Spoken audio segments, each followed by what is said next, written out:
ಎಂಬುದು ರಾಮಾಯಣದ ಪ್ರಸಿದ್ಧ ಸಂಸ್ಕೃತ ಶ್ಲೋಕವಾಗಿದ್ದು, ಇದನ್ನು ಶ್ರೀರಾಮನು ಲಂಕೆಯನ್ನು ಗೆದ್ದ ನಂತರ ಲಂಕೆಯ ಐಶ್ವರ್ಯಕ್ಕಿಂತ ಅಯೋಧ್ಯೆಯೇ ಶ್ರೇಷ್ಠ ಎಂದು ಲಕ್ಷ್ಮಣನಿಗೆ ಹೇಳುವಾಗ ಈ ಶ್ಲೋಕವನ್ನು ಉಚ್ಚರಿಸಿದನು. ಈ ಮೇಲಿನ ಶ್ಲೋಕದ ಅರ್ಥವೇನೆಂದರೆ, ಸ್ವರ್ಗದಲ್ಲಿ ಸಿಗುವ ಯಾವುದೇ ಸುಖಕ್ಕಿಂತ ತಾಯಿ ಮತ್ತು ತಾಯ್ನಾಡು ಹೆಚ್ಚು ಗೌರವಯುತ ಮತ್ತು ಶ್ರೇಷ್ಠ. ಹಾಗೆಯೇ ನಮ್ಮ ಮಾತೃಭೂಮಿಯನ್ನು ಉಳಿಸಿ ಬೆಳೆಸಿಕೊಂಡು ಹೋಗಬೇಕು. ಈಗ ಪರಿಸರ ಗೀತೆಯನ್ನು ಹಾಡಲು ಬರುತ್ತಿದ್ದಾರೆ 8ನೇ ತರಗತಿಯ ವಿದ್ಯಾರ್ಥಿನಿಯರು. ಪ್ರೀತಿಸಿರಿ ಮರವ ಪರಿಸರವ ನೀವು ರಕ್ಷಿಸಿರಿ, ಚಿಗುರಿದ ಸಿರೆಯ ಚುಂಬಿಸಿರಿ, ವನದೇವಿಯ ಸಿರಿಯ ನೀವು ಪೂಜಿಸಿರಿ. ನಾಳೆಯ ಮಕ್ಕಳು ಕೂಡ ನಗಬೇಕಿದೆ, ಒಳ್ಳೆಯ ಗಾಳಿಯ ಕುಡಿದು ಉಳಿಬೇಕಿದೆ. ಮನುಜ ಮರಗಳನ್ನು ನೀ ಕಡೆಯದಿರು, ಬೆಳೆವ ಸಸಿಗಳಿಗೆ ನೀರೆರೆಯುತ್ತಿರು. ಮೋಡಗಳಿದು ಬರುವ ಮಳೆಯ ಹನಿಗಳದು, ಮರವು ನೀಡಿದಂತ ಭಿಕ್ಷೆ ಹಿಡಿಯಬೇಕು ನಾವಿಂದು. ಮರದ ಬೇರು ಭೂಮಿಗಿಳಿದು ಸವೆಯ ಮಣ್ಣ ತಡೆಯುವುದು, ತಡೆಯದಿದ್ದರೆ ಜಗವೇ ಕೊಚ್ಚಿ ಹೋಗುವುದು. ಸುಡಬೇಡ ಕಾಡನು ನೀನು, ಮರವೆಲ್ಲ ಒಣಗುವುದು. ಮರಿಗುಪ್ಪಿ ಹಕ್ಕಿಗಳೆಲ್ಲ ಮರೆಯಾಗಿ ಹೋಗುವುದು. ಎಳೆಯ ಮುದ್ದು ಹಕ್ಕಿಗಳು, ಬೆಳೆಯ ಮೊಲದ ಪಾಪುಗಳು, ಗಿಳಿಕೋತಿಗಳು, ಹುಲಿ ಜಿಂಕೆಗಳು, ನವಿಲೆಲ್ಲ ನರಳುವವು. ಸುಟ್ಟು ಮಣ್ಣಾಗಿ ಅಳಿದೋಗುವವು, ನಮ್ಮ ಸ್ವಾರ್ಥಕ್ಕೆ ಬಲಿಯಾಗುವವು. ಅರಳುವ ಹೂವುಗಳ ಪ್ರೀತಿಸಿರಿ, ಮರವ ಪರಿಸರವ ನೀವು ರಕ್ಷಿಸಿರಿ. ಬಿಸಿಲ ತಾಪದಿಯಾಗಿ ಮರಗಳೆಲ್ಲ ಮರಳಾಗಿ, ಹಕ್ಕಿ ಪಕ್ಷಿ ಎಲ್ಲ ಕೊರಗಿ ಹೋಗುತ್ತಿರವು ಮಣ್ಣಾಗಿ. ಗಾಳಿಯೆಲ್ಲ ವಿಷವಾಗಿ, ರೋಗ ರುಚಿನ ಜೊತೆಯಾಗಿ, ನರಕವಾಗಿ ಹೋಯಿತು ಬಾಳು, ಕುಡಿಯುವ ನೀರು ಕೊಳಕಾಗಿ. ಮಳೆರಾಯ ಎಂದು ಬರನು ಮರವಿಲ್ಲದ ಊರ ಕಡೆ, ಇಡಬೇಡ ಕಾಡಿಗೆ ಬೆಂಕಿ, ಬಾಳೋಣ ಒಂದೇ ಕಡೆ. ಭೂಮಿ ಎಂದು ನಮದಲ್ಲ, ಯಾರು ಕೂಡ ತಂದಿಲ್ಲ, ಬರೀ 3 ದಿನ ಈ ಮಣ್ಣ ಋಣ, ಈ ಭೂಮಿಯ ಉಳಿಸೋಣ ಎಲ್ಲ ಒಂದಾಗಿ ಜೊತೆ ಇರುವ. ಬನ್ನಿ ಉಳಿಸೋಣ ಈ ಪರಿಸರವ, ಅರಳುವ ಹೂವುಗಳ ಪ್ರೀತಿಸಿರಿ, ಮರವ ಪರಿಸರವ ನೀವು ರಕ್ಷಿಸಿರಿ. ಚಿಗುರಿದ ಸಿರೆಯ ಚುಂಬಿಸಿರಿ, ವನದೇವಿ ಸಿರಿಯ ನೀವು ಪೂಜಿಸಿರಿ. ನಾಳೆಯ ಮಕ್ಕಳು ಕೂಡ ನಗಬೇಕಿದೆ, ಒಳ್ಳೆಯ ಗಾಳಿಯ ಕುಡಿದು ಉಳಿಬೇಕಿದೆ. ಮನುಜ ಮರಗಳನ್ನು ನೀ ಕಡೆಯದಿರು, ಬೆಳೆವ ಸಸಿಗಳಿಗೆ ನೀರೆರೆಯುತ್ತಿರು. ಧನ್ಯವಾದಗಳು. ಪ್ರೀತಿಯ ಪೂಜ್ಯ ಗುರುಗಳೇ ಹಾಗೂ ಗುರುಮಾತೆಯರೇ ಹಾಗೂ ನನ್ನ ಸಹೋದರ ಸಹೋದರಿಯರೇ, ಇಂದು ನಾವು ಇಕೋ ಕ್ಲಬ್ ವತಿಯಿಂದ ಜಾಗತಿಕ ತಾಪಮಾನ ಪರಿಸರಕ್ಕಾಗಿ ಜೀವನ ಶೈಲಿ ಕಾರ್ಯಕ್ರಮಕ್ಕೆ ಸಂಯೋಜಕರಾದ ಶ್ರೀ MG ಹಾಡ್ಗಿ ಗುರುಗಳಿಗೆ ಶಾಲೆಯ ಪರವಾಗಿ, ಶಿಕ್ಷಕರ ಪರವಾಗಿ ಹಾಗೂ ಎಲ್ಲ ವಿದ್ಯಾರ್ಥಿಗಳ ಪರವಾಗಿ ಈ ಕಾರ್ಯಕ್ರಮಕ್ಕೆ ಸ್ವಾಗತ ಕೋರೋಣ. ರೀತಿ ನಮ್ಮ ಶಾಲೆಯ ಮುಖ್ಯೋಪಾಧ್ಯಾಯರಾದಂಥ ಮಾನ್ಯ ಲಲಿತಾ ಚಂದೇಗೌಡ ಗುರುಬಾತೆಯವರಿಗೂ ಕೂಡ ಈ ಕಾರ್ಯಕ್ರಮಕ್ಕೆ ಶಿಕ್ಷಕರ ಪರವಾಗಿ, ಶಾಲೆಯ ಪರವಾಗಿ ಹಾಗೂ ವಿದ್ಯಾರ್ಥಿಗಳ ಪರವಾಗಿ ಸ್ವಾಗತ ಕೋರೋಣ. ನಮ್ಮ ಶಾಲೆಯ ಅತಿಥಿ ಉಪನ್ಯಾಸಕರಾದ ಬಿ.ಕೆ. ಪಾಟೀಲ್ ಗುರುಗಳನ್ನು ಕೂಡ ಈ ಕಾರ್ಯಕ್ರಮಕ್ಕೆ ಶಿಕ್ಷಕರ ಪರವಾಗಿ, ವಿದ್ಯಾರ್ಥಿಗಳ ಪರವಾಗಿ ಹಾಗೂ ಶಾಲೆಯ ಪರವಾಗಿ ಸ್ವಾಗತ ಕೋರೋಣ. ಎಲ್ಲ ಮಕ್ಕಳ ಪರವಾಗಿ ಇಕೋ ಕ್ಲಬ್ ತಂಡದಿಂದ ಮತ್ತೊಮ್ಮೆ ಎಲ್ಲರಿಗೂ ಹಾರ್ದಿಕ ಸ್ವಾಗತ ಕೋರುತ್ತಾ ನನ್ನ ಸ್ವಾಗತಪರ ಭಾಷಣವನ್ನು ಮುಗಿಸುತ್ತೇನೆ. ಧನ್ಯವಾದಗಳು. ಶಿಕ್ಷಕರು ಹಾಗೂ ನಮ್ಮ ಶಾಲೆಯ ಪ್ರಧಾನ ಗುರುಗಳು ಸಸ್ಯಗಳಿಗೆ ನೀರನ್ನು ಉಣಿಸುವುದರ ಮೂಲಕ ಈ ಕಾರ್ಯಕ್ರಮಕ್ಕೆ ಚಾಲನೆ ನೀಡಬೇಕೆಂದು ವಿನಂತಿಸಿಕೊಳ್ಳುತ್ತೇನೆ. ಎಷ್ಟು ಬೆಳಕುಗಳಲ್ಲಿ ಕಂಡು ನಿನ್ನ ನೆರಳನು, ನಿನ್ನ ನಗುವೆ ನನ್ನೆದೆಗೆ ಅಮೃತ ಕಳಶ, ನಿನ್ನ ಸ್ಪರ್ಶವೇ.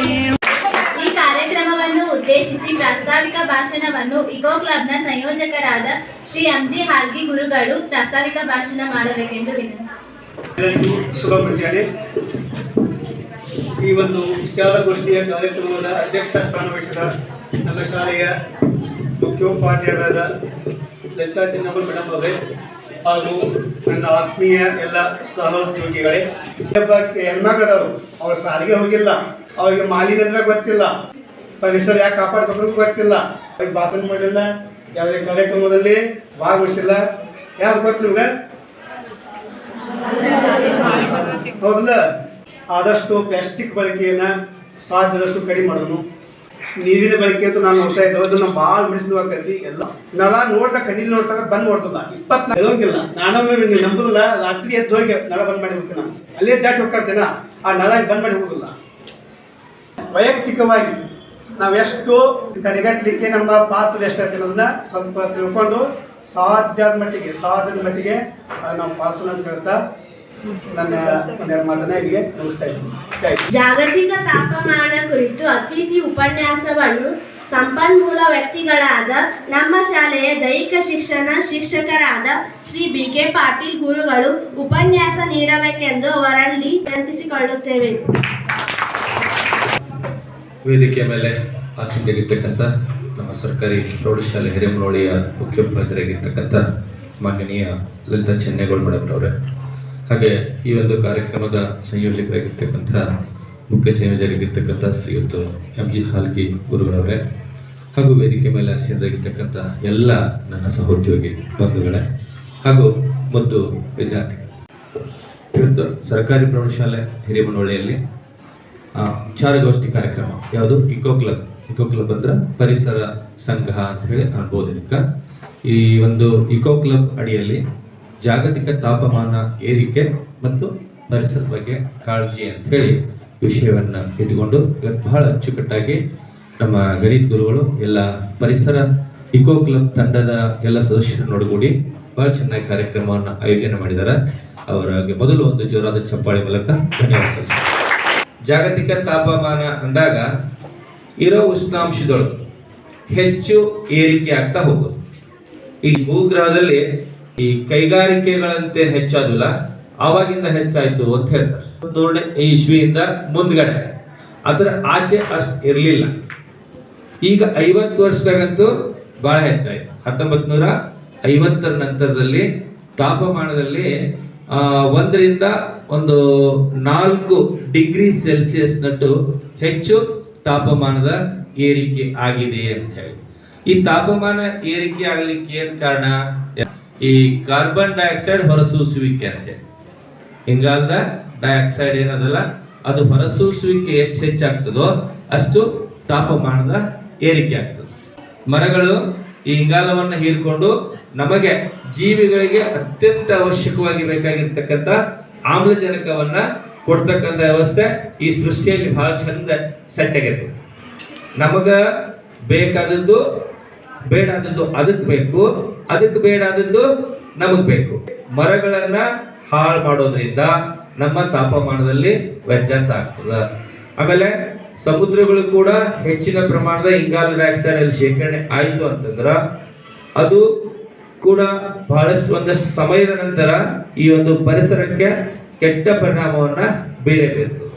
ಆಮೇಲೆ ತಾಪಮಾನ ಏರಿಕೆಯಿಂದ ಇನ್ನೊಂದು ಏನಾಗ್ತದಂದ್ರ ಈ ಮಂಜು ಗಡ್ಡೆಗಳು ಅಥವಾ ಹಿಮ ನದಿಗಳು ಅಂತ ಕರೀತಲ್ಲ ಹಿಂಜರಿಯಾಕತ್ತಾವ ಅಂತೇಳಿ ಹಿಂಸರಿಯಾಕತ್ತಾವ ಇದರರ್ಥ ಕರಗಾಕತ್ತತಿ ಅಂತೇಳಿ. ಅದು ಎಷ್ಟು ಕರಗ್ತದಲ್ಲ ಅಷ್ಟು ಸಮುದ್ರದ ಮಟ್ಟ ಹೆಚ್ಚಾಕೋತ ಬರ್ತದೆ. ಹೆಚ್ಚಾಕೋತ ಬಂತಂದ್ರ ಭೂ ಪ್ರದೇಶ ಕಡಿಮೆ ಆಕೋತ ಬರ್ತದೆ. ಈ ಪರಿಸರವಾದಿಗಳು ಪರಿಸರ ಮಾಡ್ರಿ ಅಂತ ಹೇಳ್ತಾರ, ಬಟ್ ಈ ಸರ್ಕಾರನ ಅದನ್ನ ಗಿಡ ಕಡಿಯಕ್ಕೆ ಯಾಕೆ ಅವಕಾಶ ಕೊಡ್ತು ಅಂತ ಹೇಳಿ ಒಂದು ಪ್ರಶ್ನೆ. ಅದಕ್ಕೆ ನಿಮ್ಮಂತ ಒಬ್ಬ ಹುಡುಗ ಅದಕ್ಕೊಂದು ಸರ್ಕಾರಕ್ಕೆ ಒಂದು ಸಲಹೆ ಮಾಡ್ತಾನೆ. ಏನ್ ಸಲಹೆ ಮಾಡ್ತಾರಂದ್ರ, ಎರಡು ಬದಿ ಏನ್ ಗಿಡ ಅದಾವಲ್ಲ, ನೀವು ರಸ್ತೆಯನ್ನ ಅಗಲೀಕರಣ ಮಾಡ್ಬೇಕಾದಂತ ಅನಿವಾರ್ಯತೆ ಐತಿ ಅಂದ್ರ ಒಂದ್ ಸೈಡ್ ಮರ ಕಟ್ ಮಾಡ್ರಿ, ಒಂದ್ ಸೈಡ್ ಅಷ್ಟೇ ಮರ ಕಟ್ ಮಾಡ್ರಿ, ಎಷ್ಟ್ ಬೇಕೋ ಅಷ್ಟು ಅಗಲ್ ಮಾಡ್ಕೊಡ್ರಿ, ಒಂದ್ ಸೈಡ್ ಇದ್ದವ್ರು ಮರ ಬಿಡ್ರಿ ಅಂತೇಳಿ ಇದನ್ನ ಹೇಳಿದವ. ಸುಮಾರು ಈಗ 8-10 ವರ್ಷದಿಂದ ಒಬ್ಬ ಬಾಲಕ ಹೇಳಿದ್ದದು. ಯಾಕಂದ್ರೆ ಈಗ ಶಾಲೆಯೊಳಗೆ ಈ ಕಾರ್ಯಕ್ರಮ ಕೇಳ್ತೀವಲ್ಲ, ಕೇಳಿದಾಗ ಪರಿಸರ ನಾಶ ಆಗ್ಬಾರ್ದು ಅಂದ್ರೆ ಗಿಡ ಮರಗಳನ್ನ ಕಡಿಬಾರ್ದು ಅಂತ ಹೇಳ್ತೀವಿ. ಈ ಕಡೆ ಅಭಿವೃದ್ಧಿನೂ ಅನಿವಾರ್ಯ ಐತಿ, ಈ ಕಡೆ ಪರಿಸರ ಉಳಿಸೋದನ್ನು ಅನಿವಾರ್ಯ ಐತೆ ಅಂದಾಗ ಒಂದ್ ಸೈಡ್ ಕಟ್ ಮಾಡ್ಬೇಡ್ರಿ ಅಂತ ಹೇಳಿದ ಸುಮ್ಮನೆ ಹುಡುಗ ಹೇಳಿದ ದಾಟಿ ಹೋಗ್ಬಿಡ್ತ ಅಷ್ಟ. ಒಂದ್ ಸೈಡ್ ಉಳಿಸಿದ್ರ ಇಲ್ಲ ಎಷ್ಟು ಸಾವಿರಾರು ಮರಗಳನ್ನ ಉಳಿಸ್ಬೋದಿತ್ತು. ಇಲ್ಲಿ ತಾಪಮಾನದ ಏರಿಕೆಯನ್ನ ಸ್ವಲ್ಪ ಮಟ್ಟಿಗೆ ಆದ್ರೂ ಕಡಿಮೆ ಮಾಡಬಹುದಿತ್ತು. ಎತ್ತರವಾಗಿ ಬೆಳೀತಕ್ಕಂಥ ಇದನ್ನ ಹಚ್ಚೋದ್ರಿಂದ ನಮಗದು ಕೋಟ್ಯಾಂತರ ರೂಪಾಯಿ ಆಕ್ಸಿಜನ್ ಅನ್ನು ಕೊಡ್ತದೆ. ಕೋವಿಡ್ ಟೈಮ್ದೊಳಗ 1 ತಾಸು ಆಕ್ಸಿಜನ್ ಹಚ್ಚಿ ಜೀವಕ್ಕೆ ಅವಶ್ಯವಾಗಿರ್ತಕ್ಕಂಥ ಒಂದು ಗಾಳಿಯನ್ನ ಕೊಡ್ತಾವ. ಅಂತ ಗಾಳಿಯನ್ನ ಕೊಡ್ತಕ್ಕಂಥ ಮರಗಳನ್ನ ನಾವೆಲ್ಲ ಬೆಳೆಸೋಣ. ಇದರಿಂದ ಆಗ್ತಕ್ಕಂಥ ಹಾನಿಯನ್ನ ತಪ್ಪಿಸೋ ಮಹತ್ವವನ್ನು ನೀಡಿದ ಶ್ರೀ BK ಪಾಟೀಲ್ ಗುರುಗಳಿಗೆ ಹೃತ್ಪೂರ್ವಕ ಧನ್ಯವಾದಗಳು. ಜಾಗತಿಕ ತಾಪಮಾನ ಏರಿಕೆ ಕಾರಣಗಳು, ಪರಿಣಾಮಗಳು ಮತ್ತು ತಡೆಗಟ್ಟುವ ಕ್ರಮಗಳ ಕುರಿತು ಒಂದು ಸಣ್ಣ ರೂಪಕ 8ನೇ ತರಗತಿ ವಿದ್ಯಾರ್ಥಿನಿಯರಿಂದ. ಹಸಿರು ಮನೆ ಅನಿಲಗಳು. ಭೂಮಿಯ ವಾತಾವರಣದಲ್ಲಿ ಶಾಖವನ್ನು ಹಿಡಿದಿಟ್ಟುಕೊಳ್ಳುವ ಅನಿಲಗಳು. ಇವು ಸೂರ್ಯನಿಂದ ಬರುವ ಶಾಖವನ್ನು ಹೀರಿಕೊಂಡು ಭೂಮಿಯ ಅತಿಯಾಗಿ ತಣ್ಣಗಾಗದಂತೆ ನೋಡಿಕೊಳ್ಳುತ್ತವೆ. ಆದರೆ ಇವುಗಳ ಪ್ರಮಾಣ ಹೆಚ್ಚಾದಾಗ ಜಾಗತಿಕ ತಾಪಮಾನ ಏರಿಕೆ ಉಂಟಾಗುತ್ತದೆ. Carbon dioxide. ಪೆಟ್ರೋಲಿಯಂ ಕಲ್ಲಿದ್ದಲು ಅರಣ್ಯ ನಾಶದಿಂದ ನಾನು ಹುಟ್ಟುತ್ತೇನೆ. ಕೃಷಿ ಚಟುವಟಿಕೆಗಳು, ಜಾನುವಾರುಗಳ ವಿಸರ್ಜನಾ ಕ್ರಿಯೆ ಮತ್ತು ಕಸದ ರಾಶಿಗಳಿಂದ ಉತ್ಪತ್ತಿಯಾಗುತ್ತದೆ. Nitrous oxide. ರಾಸಾಯನಿಕ ಗೊಬ್ಬರಗಳ ಬಳಕೆ ಮತ್ತು ಕೈಗಾರಿಕಾ ಪ್ರಕ್ರಿಯೆಗಳಿಂದ ಹೊರಬರುತ್ತೇನೆ. ಇವತ್ತು ಜಾಗತಿಕ ತಾಪಮಾನ ಹೆಚ್ಚಳಕ್ಕೆ ಕಾರಣಗಳು: ಮೊದಲನೆಯದಾಗಿ ಪಳೆಯುಳಿಕೆ ಇಂಧನಗಳ ಬಳಕೆ, ಕಲ್ಲಿದ್ದಲು, ಪೆಟ್ರೋಲ್ ಮತ್ತು ಡೀಸೆಲ್ ಸುಡುವುದರಿಂದ ಬಿಡುಗಡೆಯಾಗುವ ಕಾರ್ಬನ್ ಡೈಆಕ್ಸೈಡ್. ಎರಡನೆಯದಾಗಿ ಅರಣ್ಯನಾಶ. ಮರಗಳ ಕಾರ್ಬನ್ ಡೈಆಕ್ಸೈಡ್ ಅನ್ನು ಹೀರಿಕೊಳ್ಳುತ್ತವೆ. ಮರಗಳನ್ನು ಕಡಿಯುವುದರಿಂದ ವಾತಾವರಣದಲ್ಲಿ ಇಂಗಾಲದ ಪ್ರಮಾಣ ಹೆಚ್ಚಾಗುತ್ತದೆ. ಮೂರನೆಯದಾಗಿ ಕೈಗಾರೀಕರಣ. ಕಾರ್ಖಾನೆಗಳಿಂದ ಹೊರಬರುವ ವಿಷಕಾರಿ ಅನಿಲಗಳು ಮತ್ತು ಹೊಗೆ. ನಾಲ್ಕನೆಯದಾಗಿ ಕೃಷಿ ಚಟುವಟಿಕೆ. ಭತ್ತದ ಗದ್ದೆಗಳು ಮತ್ತು ಜಾನುವಾರುಗಳಿಂದ ಬಿಡುಗಡೆಯಾಗುವ ಮಿಥೇನ್ ಅನಿಲ. ನಾಲ್ಕನೆಯದಾಗಿ ತ್ಯಾಜ್ಯ ನಿರ್ವಹಣೆ. ಭೂಭರ್ತಿ ಕೇಂದ್ರಗಳಲ್ಲಿ ಕೊಳೆಯುವ ಕಸದಿಂದ ಮಿಥೇನ್ ಬಿಡುಗಡೆಯಾಗಿದೆ. ನಾನು ಜಾಗತಿಕ ತಾಪಮಾನ ಪರಿಣಾಮಗಳ ಬಗ್ಗೆ ಹೇಳುತ್ತೇನೆ. ಹಿಮನದಿಗಳ ಕರಗುವಿಕೆ. ಉತ್ತರ ಮತ್ತು ದಕ್ಷಿಣ ಧ್ರುವಗಳಲ್ಲಿನ ಮಂಜುಗಡ್ಡೆ ಕರಗಿ ಸಮುದ್ರ ಮಟ್ಟ ಏರಿಕೆ ಆಗುತ್ತದೆ. ಇದರಿಂದ ಕರಾವಳಿ ನಗರಗಳಿಗೆ ಮುಳುಗಡೆಯೇ ಭೀತಿ ಇದೆ. ಹವಾಮಾನ ಬದಲಾವಣೆ. ಅನಿರೀಕ್ಷಿತ ಮಳೆ, ಅತಿಯಾದ ಪ್ರವಾಹ ಅಥವಾ ತೀವ್ರವಾದ ಬರಗಾಲ ಕಾಣಿಸಿಕೊಳ್ಳುತ್ತದೆ. ಜೀವ ವೈವಿಧ್ಯಕ್ಕೆ ಧಕ್ಕೆ. ತಾಪಮಾನ ಏರಿಕೆಯಿಂದಾಗಿ ಅನೇಕ ಪ್ರಾಣಿ ಮತ್ತು ಪಕ್ಷಿ ಸಂಕುಲಗಳು ವಿನಾಶದ ಅಂಚಿನಲ್ಲಿವೆ. ಆರೋಗ್ಯ ಸಮಸ್ಯೆಗಳು. ಅತಿಯಾದ ಶಾಖದಿಂದಾಗಿ ಮನುಷ್ಯರಲ್ಲಿ ಹೊಸ ರೀತಿಯ ಕಾಯಿಲೆಗಳು ಕಾಣಿಸಿಕೊಳ್ಳುತ್ತಿವೆ. ನಾನು ಇವತ್ತು ಜಾಗತಿಕ ತಾಪಮಾನದ ಹೆಚ್ಚಳಿಕೆಯನ್ನು ತಡೆಗಟ್ಟುವ ಕ್ರಮಗಳ ಬಗ್ಗೆ ಮಾತನಾಡುತ್ತೇನೆ. ಸೌರಶಕ್ತಿ ಮತ್ತು ಪವನ ಶಕ್ತಿ. ನವೀಕರಿಸಬಹುದಾದ ಇಂಧನಗಳ ಮೂಲಕ ಬಳಕೆಯನ್ನು ಹೆಚ್ಚಿಸುವುದು, ಗಿಡಗಳನ್ನು ನೆಡುವುದು, ಹೆಚ್ಚು ಅರಣ್ಯೀಕರಣ ಮಾಡುವುದು, ಪ್ಲಾಸ್ಟಿಕ್ ಬಳಕೆ ಕಡಿಮೆ ಮಾಡುವುದು, ಪರಿಸರ ಸ್ನೇಹಿ ವಸ್ತುಗಳನ್ನು ಬಳಸುವುದು, ಮಾಲಿನ್ಯ ನಿಯಂತ್ರಣ, ವಾಹನಗಳ ಹೊಗೆ ಮತ್ತು ಕೈಗಾರಿಕಾ ತ್ಯಾಜ್ಯವನ್ನು ವೈಜ್ಞಾನಿಕವಾಗಿ ನಿರ್ವಹಿಸುವುದು, ಕ್ರಿಯಾ ತತ್ವದ ಬಳಕೆ, ತ್ಯಾಜ್ಯವನ್ನು ಕಡಿಮೆ ಮಾಡುವುದು, ರಿಡ್ಯೂಸ್, ಮರುಬಳಕೆ ಮಾಡುವುದು, ರೀಯೂಸ್, ಮರು ಸಂಸ್ಕರಣೆ ಮಾಡುವುದು, ರೀಸೈಕಲ್. ಜಾಗೃತಿ ಮತ್ತು ನೀತಿಗಳು. ಜನರಲ್ಲಿ ಜಾಗೃತಿ ಮೂಡಿಸುವುದು, ಮಾಲಿನ್ಯವನ್ನು ನಿಯಂತ್ರಿಸುವ ಸರ್ಕಾರದ ಕಟ್ಟುನಿಟ್ಟಿನ ಕ್ರಮಗಳು.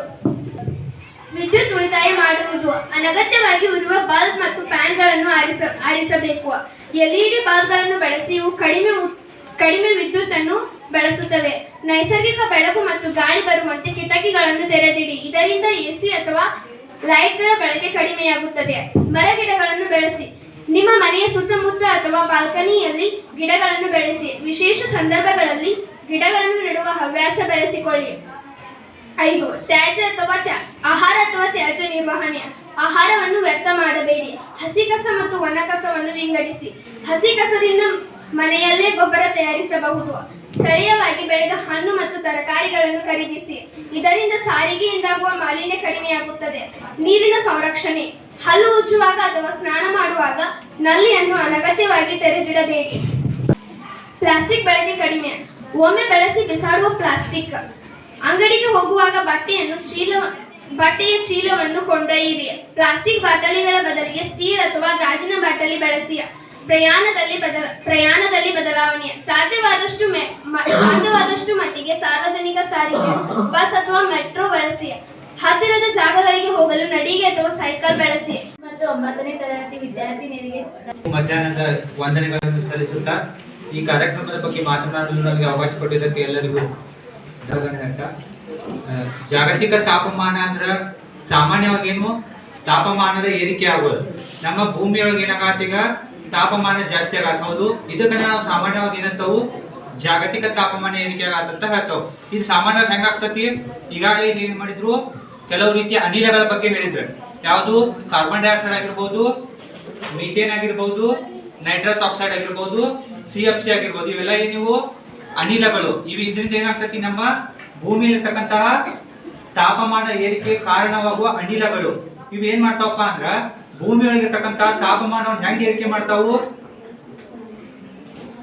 ಇದಕ್ಕೆ ಸೈಂಟಿಫಿಕ್ ರೀಸನ್ ಏನಪ್ಪಾ ಅಂದ್ರ ಸೂರ್ಯನಿಂದ ಬರ್ತಕ್ಕಂಥ ಕಿರಣಗಳು ಏನಾಗ್ತಾವು ನೇರವಾಗಿ ಏನಾಗ್ತಾವು ಭೂಮಿಗೆ ಬೀಳ್ತಾವ. ಅಲ್ಲಿ ಪ್ರತಿಫಲನ ಅಂತಕ್ಕಂಥ ಒಂದು ಕ್ರಿಯೆ ನಡೀತದೆ. ಪ್ರತಿಫಲನ ಅಂದ್ರೆ ಏನು, ಬಂದಂತ ಬೆಳಕಿನ ಕಿರಣ ಏನಾಗಬೇಕದು ಪ್ರತಿಫಲನಗೊಂಡು ಏನಾಗಬೇಕು ವಾಪಸ್ ಹೋಗ್ಬೇಕು. ಹೌದು, ಇಲ್ಲಿ ಏನಾಗ್ತದಂದ್ರ ಸೂರ್ಯನಿಂದ ಬರುವಂತ ಬೆಳಕಿನ ಕಿರಣಗಳು ಭೂಮಿಗೆ ಬಿದ್ದಾಗ ವಾಪಸ್ ಹೋಗ್ಲಾರ್ದಂಗ್ ಮಾಡೋಣ ಯಾವುವು ಈ ಜಾಗತಿಕ ತಾಪಮಾನದ ಅನಿಲಗಳು. ಇವೇನ್ ಮಾಡ್ತಪ್ಪ ಅಂದ್ರ ಸೂರ್ಯನ ಕಿರಣಗಳನ್ನ ತಮ್ಮಲ್ಲಿ ಹಿಡಿದಿಟ್ಕೊಳ್ತಾವ. ಹಿಡಿದುಕೊಂಡಾಗ ಏನಾಗ್ತತಿ, ಸಾಮಾನ್ಯವಾಗಿ ಭೂಮಿಯೊಳಗ ತಾಪಮಾನದ ಏರಿಕೆ ಆಗ್ತೈತಿ. ಹೌದು, ನಾವು ಬರ್ತಕ್ಕಂತ ಪೆಟ್ರೋಲ್ ಇಂದ ಏನಾಗ್ತತಿ ಕಾರ್ಬನ್ ಡೈಆಕ್ಸೈಡ್ ಬಿಡುಗಡೆ. ಹೌದು, ನಾವು ಪ್ರತಿಯೊಬ್ಬರ ಮನೆಯೊಳಗೂ ಒಂದೊಂದು ಗಾಡಿ ಅದಾವ. ಹೌದು, ಪ್ರತಿಯೊಬ್ಬರ ಮನೆಗೂ ಒಂದೊಂದು ಗಾಡಿ ಅದಾವ. ಎಲ್ಲಾರು ಏನ್ ಮಾಡ್ತಾರೋ ಪೆಟ್ರೋಲ್ ಅನ್ನ ಬಳಸ್ಕಾಸಿ ಏನ್ ಮಾಡ್ತಾರೋ ವಾಹನವನ್ನ ಚಲಾವಣೆ ಮಾಡ್ತಾರೋ. ಅಲ್ಲಿ ಏನಾಗತ್ತಿ ಕಾರ್ಬನ್ ಡೈಆಕ್ಸೈಡ್ ಬಿಡುಗಡೆ ಆಗತ್ತೆ. ಕಾರ್ಖಾನೆಗಳಿಂದ ಏನ್ ಬಿಡುಗಡೆ ಆಗ್ತತಿ, ನೈಟ್ರಸ್ ಡೈಆಕ್ಸೈಡ್ ಬಿಡುಗಡೆ ಆಗ್ತದೆ.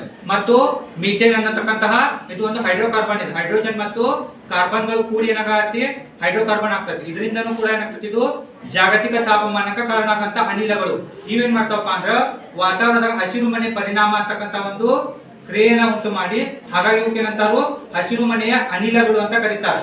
ಹೀಗಾಗಿ ಇವೇನ್ ಮಾಡ್ತಾವಪ್ಪ ಅಂದ್ರ ಸೂರ್ಯನಿಂದ ಬರ್ತಕ್ಕಂಥ ಎಲ್ಲಾ ಕಿರಣಗಳನ್ನ ತಮ್ಮಲ್ಲಿ ಹಿಡಿದಿಟ್ಕೊಂಡ್ ಏನ್ ಮಾಡ್ತಾವು ತಾಪಮಾನವನ್ನ ಜಾಸ್ತಿ ಮಾಡ್ತಾವ. ಇದನ್ನ ನಾವು ಸಾಮಾನ್ಯವಾಗಿ ವೈಜ್ಞಾನಿಕವಾಗಿ ಏನಂತಾವು ಜಾಗತಿಕ ತಾಪಮಾನದ ಏರಿಕೆ ಅಂತ ಕರಿತಾವ. ಇದರಿಂದ ಏನೇನ್ ತೊಂದರೆಗಳಾಗತ್ತಪ್ಪ ಅಂದ್ರ ಹಿಮಾಲಯದಲ್ಲಿರ್ತಕ್ಕಂಥ ಹಿಮ ಏನಾಕತಿ ಕರಗ್ತದೆ. ಹೌದು, ತಾಪವನ್ನ ಕೊಟ್ಟಾಗ ಮಂಜುಗಡ್ಡೆ ಕರಗುವುದು ಸಾಮಾನ್ಯ ಪ್ರಕ್ರಿಯೆ. ಹೌದು, ಅಲ್ಲಿ ಹಿಮದ ಕರಗುವುದರಿಂದ ಏನಾಗ್ತತಿ ಸಮುದ್ರ ಮಟ್ಟ ಜಾಸ್ತಿ ಆಗುವಂತ ಹೋಗ್ತದೆ. ಅವಾಗ ಏನಾಗ್ತತಿ ವಾಯುಭಾರ ಕುಸಿತ ಆಗ್ಬಹುದು ಮತ್ತು ಅನೇಕ ರೀತಿಯ ಪ್ರವಾಹಗಳು ಬರ್ತಾವು. ಮತ್ತು ಭೂಮಿಗೆ ಇರೋದನ್ನ ಭೂಮಿ ಕಡಿಮೆ ಐತಿ. ನಮ್ದು ಸಾಗರಕ್ಕೆ ಹೋಲಿಕೆ ಮಾಡಿದ ಏನಾಗ್ತತಿ ಭೂಮಿಯ ಮಟ್ಟ ಕಡಿಮೆ ಐತಿ. ಹೌದು, ಅಲ್ಲಿ ಮಂಜುಗಡ್ಡೆ ಪ್ರಮಾಣ ಕರಗಿ ಸಾಗರದ ಮಟ್ಟ ಹೆಚ್ಚಂದ್ರ ಭೂಮಿನೂ ಕೂಡ ಕಡಿಮೆ ಆಗುವಂತ ಬರ್ತದೆ. ಇದರಿಂದ ಏನಾಗ್ತತಿ ಜಲಚರ ಜೀವಿಗಳಿಗೂ ಕೂಡ ಏನಾಗತ್ತಿ ತೊಂದರೆ ಉಂಟಾಗ್ತದೆ ಮತ್ತು ನಮ್ಮ ಎಲ್ಲಾ ಜೀವಿಗಳು ಕೂಡ ತೊಂದರೆ ಉಂಟಾಗತ್ತೆ. ಇದಕ್ಕೆ ಮುಖ್ಯ ಕಾರಣ ಏನು, ನಾವು ಅರಣ್ಯವನ್ನ ನಾಶ ಮಾಡತ್ತೇವೆ. ಹಸಿರು ಮನೆ ಪರಿಣಾಮಕ್ಕೆ ಮುಖ್ಯ ಕಾರಣವನ್ನ ನಾವೇನ್ ಮಾಡತ್ತವಪ್ಪ ಅಂದ್ರ ಅರಣ್ಯವನ್ನ ನಾಶ ಮಾಡ್ತೇವೆ. ಯಾಕಪ್ಪ ಅಂದ್ರ ಸಸ್ಯಗಳ ಕೆಲಸ ಏನು, ಆಹಾರವನ್ನ ತಯಾರು ಮಾಡೋದು. ಅದಕ್ಕೇನಂತವು ದ್ವಿತೀಯ ಸಂಶ್ಲೇಷಣೆ ಕ್ರಿಯೆ ಅಂತಕ್ಕಂಥ. ಹೌದು, ದ್ವಿತೀಯ ಸಂಶ್ಲೇಷಣೆ ಕ್ರಿಯೆ ನಡೆಯುವಾಗ ಏನ್ ಮಾಡ್ತಾವು ವಾತಾವರಣದಲ್ಲಿರ್ತಕ್ಕಂಥ ಕಾರ್ಬನ್ ಡೈಆಕ್ಸೈಡ್ ಅನ್ನ ತೆಗೆದುಕೊಂಡು ನಮಗೆ ಏನ್ ಮಾಡ್ತಾವು ಆಮ್ಲಜನಕವನ್ನ ಕೊಡ್ತಾ. ಹೌದು, ಯಾವಾಗ ವಾತಾವರಣದೊಳಗ ಕಾರ್ಬನ್ ಡೈಆಕ್ಸೈಡ್ ನ ಪ್ರಮಾಣ ಹೆಚ್ಚಾಗ್ತಪ್ಪ ಅಂದ್ರ ಸಸ್ಯಗಳು ಏನ್ ಮಾಡ್ಕೊತಾವ, ಸಸ್ಯದ ಪ್ರಮಾಣ ಹೆಚ್ಚಿತ್ತಂದ್ರ ಆ ಇರ್ತಕ್ಕಂಥ ವಾತಾವರಣದ ಕಾರ್ಬನ್ ಡೈಆಕ್ಸೈಡ್ ನಾವೇನ್ ಮಾಡ್ಕೊತಾವು ಹೀರಿಕೊಂಡು ಕಾರ್ಸಿ ಏನ್ ಮಾಡ್ತಾವು ಆಮ್ಲಜನಕವನ್ನ ಕೊಡ್ತಾವ. ಅವಾಗ ನಾವೇನ್ ಮಾಡ್ಬೋದು ಜಾಗತಿಕ ತಾಪಮಾನವನ್ನ ಡೈರೆಕ್ಟ್ ಆಗಿ ಕಡಿಮೆ ಮಾಡಬಹುದು. ಹಾಗಾಗಿ ನಾವೆಲ್ಲರೂ ಏನ್ ಮಾಡ್ಬೇಕಪ್ಪ ಅಂದ್ರ ಒಬ್ಬೊಬ್ರು ಕೂಡ ಒಂದೊಂದು ಮರವನ್ನ ಬೆಳೆಸ್ಬೇಕಂತ ಹೇಳ್ತಾರ. ಹೌದು, ಮರವನ್ನ ಯಾಕೆ ಬೆಳೆಸ್ಬೇಕಂತ ಗೊತ್ತಾಯ್ತು ವೈಜ್ಞಾನಿಕವಾಗಿ. ಕಾರ್ಬನ್ ಡೈಆಕ್ಸೈಡ್ ಪ್ರಮಾಣವನ್ನ ನೇರವಾಗಿ ಕಡಿಮೆ ಮಾಡ್ಬೇಕು ಅಂದ್ರೆ ನಾವೇನ್ ಮಾಡ್ಬೇಕು ಮರಗಳನ್ನ ನೆಡ್ಬೇಕು. ಮರವನ್ನ ನೆಟ್ಟು ಅನ್ನೋದು ಏನಾಗ್ತತಿ ವಾತಾವರಣಕ್ಕ ನಾವ್ ಎಷ್ಟೇ ಕಾರ್ಬನ್ ಡೈಆಕ್ಸೈಡ್ ಉತ್ಪತ್ತಿ ಮಾಡಿದ್ರು ಕೂಡ ಅವೇನ್ ಮಾಡ್ಕೊತಾವು ಹೀರ್ಕೊಂಡ್ ಕಾಸು ಏನ್ ಮಾಡ್ತಾವು ಅದನ್ನ ಇಂಗಾಲದ ಡೈಆಕ್ಸೈಡ್ ಪಡ್ಕೊಂಡು ಏನ್ ಮಾಡ್ತಾವು ಆಮ್ಲಜನಕವನ್ನಾಗಿ ಪರಿವರ್ತನೆ ಮಾಡೋದ್ರಿಂದ ನಾವು ಏನ್ ಮಾಡ್ಬೋದು ನೇರವಾಗಿ ಜಾಗತಿಕ ತಾಪಮಾನವನ್ನ ಕಡಿಮೆ ಮಾಡಬಹುದು. ಮಾತುಗಳನ್ನು ಆಡಿದ ಸೈನ್ಸ್ ಗುರುಗಳಿಗೆ ಧನ್ಯವಾದಗಳು.